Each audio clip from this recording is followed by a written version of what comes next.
Welcome to another bite-sized VO radio show. My name's Andrew Peters, and up in Sydney is Robbo. How are you? I'm good, mate. How are you going? I'm doing really well, thank you. Sydney weather is nice for this time of year. Well, lucky you. It's been somewhat cold heading south from Sydney in Melbourne, but it's okay. I don't mind a bit of winter. I noticed on Facebook the other day you posting a photo of some kangaroos hopping down your street. That's very Australian. It was like a gang. No, it's a mob of roos. There you go. So what did you have in mind for a bit of a chat about this week? Well, it was an interesting one, and I spoke to you about this last week because some of our clients don't actually have an audio person, which is not their issue. Yes. I mean, it's just, unfortunately, it's a budgetary thing that many people have to live with, and it seems to be part of the scenery these days. It does, doesn't it? Yeah. What do you say to that? It's certainly not what happens in an audio suite when you're mixing something like that. That's for sure. Yeah. But what do people like myself do about that? I guess what you actually need to do is provide a file that is still able to be manipulated some more. I don't think you want to provide them a file that is EQ'd to the eyeballs and compressed to the hilt, because they will still put it into their plugin, let's call it, and push the button. And when they do that, it's going to sound awful, because mostly what those sort of preset things do is add a lot of top end to give it some presence, cut out the low end to get rid of the hum and the rumble, and then somewhere in that mid-range where you find the character of a voice, they will find a very general sort of frequency range to boost to try and give it some extra color. So you don't want to give them a file that's already had a lot of that done, because then it's just going to get thinner and tinnier.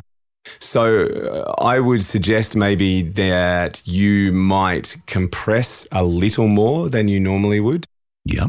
I would suggest that you might certainly cut some of those low-end frequencies, like everything under 50 hertz, clean it up a little bit, and make it a bit louder than just what's coming off your microphone. Yeah. In the hope that when they push the button on their end, all you're doing is adding to what they're doing and getting it to a level that's going to sort of sound a little better. But I mean, I guess the luxury you have is that it's really not your issue. I mean, yes, it affects people who hear your voice, but at the end of the day, it's not your station or channel. Well, that's true. And but I do like to make sure things are the best they possibly can be. So based on that, you wouldn't go for anything that's got too much top end, is what you're saying? Yeah, look, I probably wouldn't. If they just sort of use the factory preset, whenever I've looked at any of those presets on any sort of plug-in bundle, whether it be Waves, whether it be, Isotope or any of those, they really like to stack in a heap of stuff at the top end to give it some cut through and some presence. Yeah.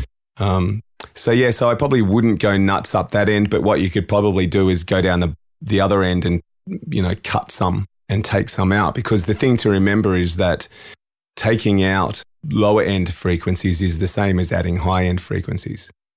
Okay. If you're cutting lows, you're making it sound like you've added highs, and vice versa.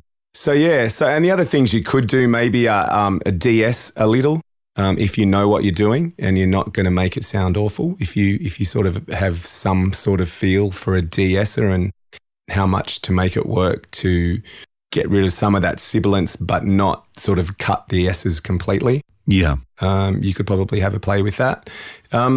Look, I mean, I guess at the end of the day, the best thing to do would be to sort of say to them, well, hey, maybe I can help you out from my end. Here's a couple of files I've played with.